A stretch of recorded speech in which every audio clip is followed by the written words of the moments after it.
Hello বন্ধুরা, কেমন আছেন সবাই? আশা করি সবাই ভালো আছেন। তো আজ একটি বাউল গানে করুণ সুর দেখিয়ে দিব। এটি অনেকে রিকোয়েস্ট করেছেন। বাউল গানের স্টেজে অথবা কোনো যাত্রা গানের স্টেজেও বাজানো হয়, এরকম আর কি একটি সুর। তো মূলত সুর বলতে আমরা যেটা বুঝি, ধরেন আপনি স্টেজে শুনলেন, এটি হচ্ছে একটি পরিবেশ অনুযায়ী ধরেন আপনার শিল্পী যে ডায়লগ বলছে অথবা তখনকার যে আবহাওয়াটা তৈরি হয়েছে ওই উপরে ভিত্তি করে মিউজিকগুলো হয়ে থাকে। তো এরকম একটি বিষয়। আসলে মূলত সুর বলতে কিছুই না কোনো রাগই বাজানো হয়। এটাই একটি বিষয়। হয়তো রাগের মধ্যে দেখা যায় অনেক সময় মিশ্রণ করে বাজানো হয়। রাগ যে যখন আপনি বাজাবেন তখন আপনাকে নির্দিষ্ট নিয়মাবলী অবলম্বন করতে হবে, নির্দিষ্ট নিয়মের মধ্যেই আপনাকে বাজাতে হবে। কিন্তু বাউল গানের স্টেজে অথবা যাত্রা গানের স্টেজে যে মিউজিকগুলো যে করণীগুলো বাজানো হয় কোনো না কোনো রাগেরই মিশ্রণ হয়ে থাকে। হয়তো রাগে যেমন আপনার অনেকটা বর্জিত থাকে, আমি রাগ নিয়ে ভিডিও তৈরি করব, খুব রিসেন্ট করব। বর্জিত বলতে যে নোটটা আপনি ইউজ করতে পারবেন না, রাগের এরকম নির্দিষ্ট নিয়মাবলী থাকে। তারপরে হচ্ছে বাদী সমবাদী স্বর থাকে, যে স্বরগুলো আপনাকে ওভাবে বুঝেই ব্যবহার করতে হবে। এ নিয়ে আমার নেক্সট ভিডিও যাবে। কিন্তু স্টেজের ক্ষেত্রে, বাউল গানের স্টেজের ক্ষেত্রে অথবা যাত্রার অথবা কোনো করুণ সুর যদি আমরা শুনি, সেক্ষেত্রে দেখা গেল হয়তো আপনার বর্জিত নোটও এখানে আসতে পারে, এরকম আর কি কিছু বিষয়। তো ধরেন আমি একটি সুর দেখিয়ে দিচ্ছি। এটি মূলত আমি যখন বাউল গানের স্টেজে হারমোনিয়াম বাজাতাম তখন এরকম বাউল গানের সাথে বাজাতে হতো। যখন একটা পর্যায়ে ইমোশনাল কোনো পরিবেশ তৈরি হতো তখন এই সুরগুলো তৈরি হতো। যেমন এই অনেকটা এরকম ধরনের শিবরঞ্জন রাগের উপরে, যেমন অনেকটা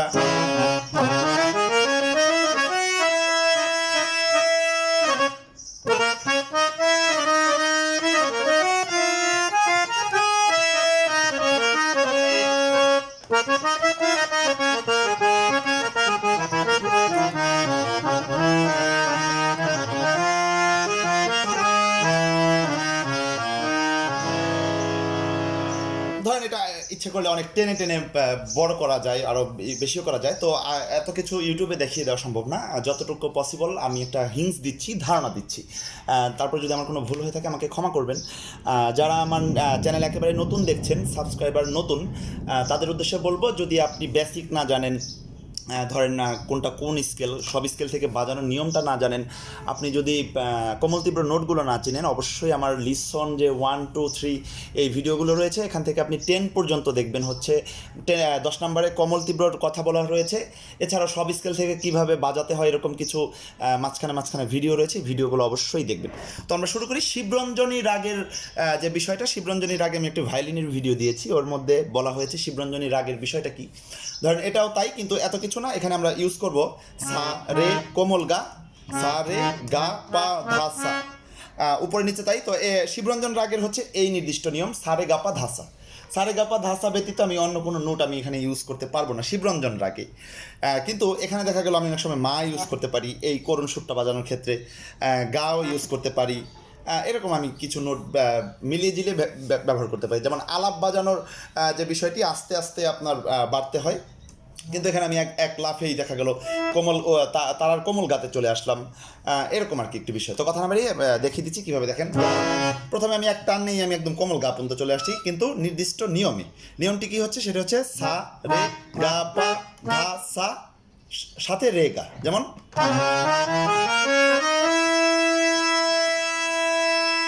তো এটি যদি আমি একটু সুন্দর করতে চাই, আমি একটু মাটাই হালকা করে এটাতে ইউজ করতে পারি। যদিও শিবরঞ্জন রাগে কিন্তু আমাদের মা হবে না, শিবরঞ্জনী রাগে।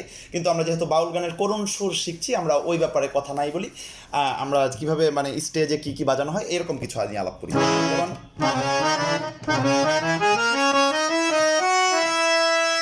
আরেকবার দেখেন, স্লো করে দেখাচ্ছি।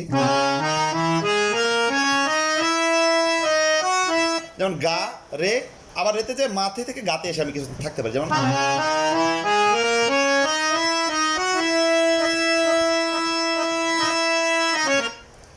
তো আমি এখান থেকে উঠে গেলাম। এগুলো সম্পূর্ণ নিজেদের দেখা গেল বানিয়ে নিতে হয় স্টেজটা ভরা রাখতে। এটা আপনার শিল্পীর ডায়লগ অনুযায়ী আপনি কি ফাস্ট বাজাবেন না বাজাবেন। যখন ইমোশনালটা বেশি হয়ে যাবে তখন দেখা গেল আপনি দৌড় দিয়ে ওখানে চলে গেলেন। তো এখন আস্তে আস্তে আপনি এটি বাজিয়ে বাজিয়ে এদিকে আসতে পারেন, আর ওদিকেও যেতে পারেন। যেমন আবার ধা থেকে নিলাম,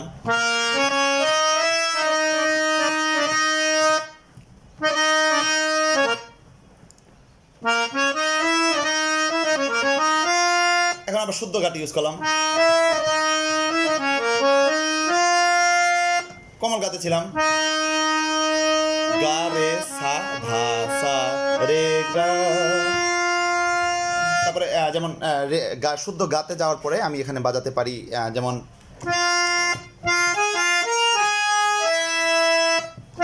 গাতে আসার পরে গা পা গা ধা পা গা।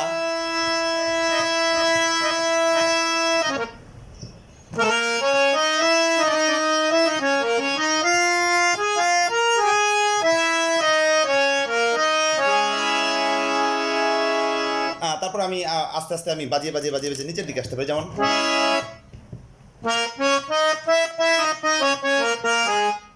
ধা সা রে গা রে সা ধা পা ধা পা গা রে সা রে গা। তো অনেকে এতে দয়াল দরদি, দয়াল রে এরকম কথাও বলে থাকে, কিছু কথাও যোগ করতে পারে, দয়াল রে আমার এরকম কথা বলতে পারে, বান্ধব রে আমার, এগুলো স্টেজে ই অনুযায়ী হবে। যেমন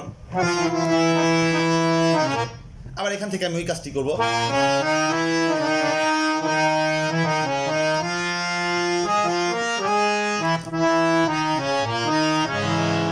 আস্তে আস্তে বাড়তে পারি, যেমন সা রে গা পা গা পা ধা।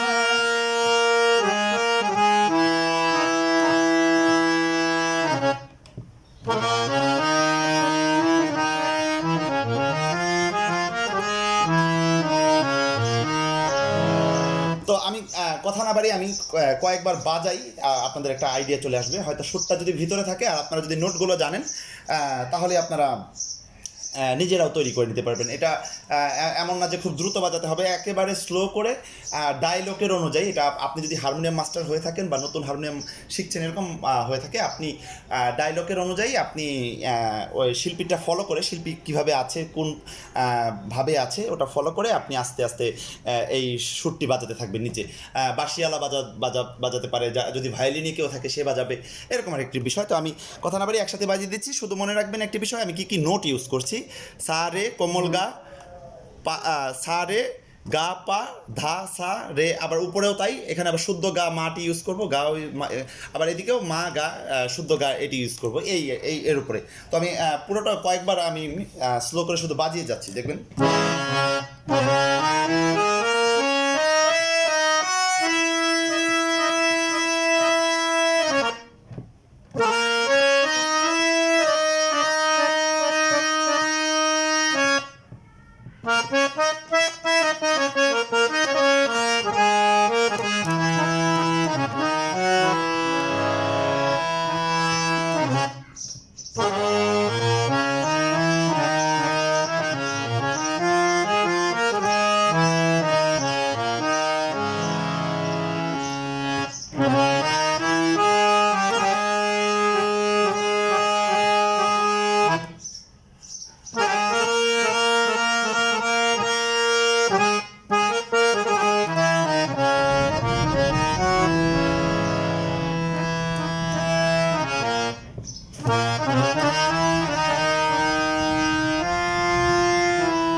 শুদ্ধ গা কোমল গা একসাথে ব্যবহার করে।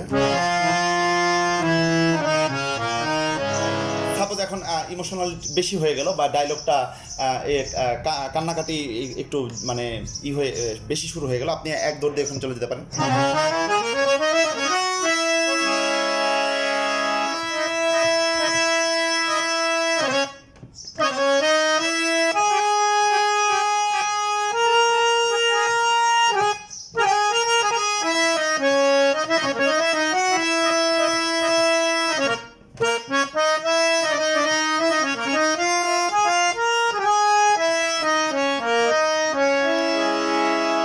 আস্তে আস্তে আমরা নেমে আসবো।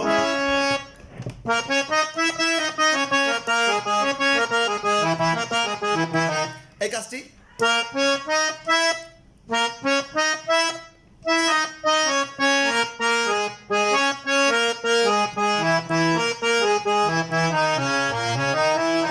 যদি একদম ফাস্ট করে আসি,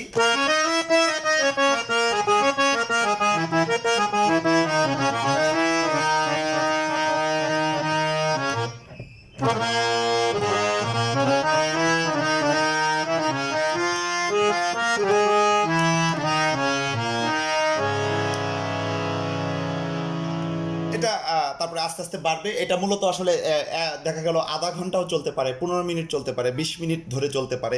এটা সম্পূর্ণ শিল্পীর উপর বেস করে এটি চলতে পারে। আরও কিছু বাউল গানের স্টেজে করুণ সুর বাজে, ওগুলো দিব পর্যায়ক্রমে। আপাতত এটি দেখুন, উঠান। নতুনদের উদ্দেশ্যে বলবো, যদি আমার চ্যানেলটি কেউ সাবস্ক্রাইব করে না থাকেন, আমার চ্যানেলটি অবশ্যই সাবস্ক্রাইব করবেন, বেল বাটনটি অবশ্যই বাজিয়ে দিবেন, আমার পাশে থাকবেন। ধন্যবাদ সবাইকে।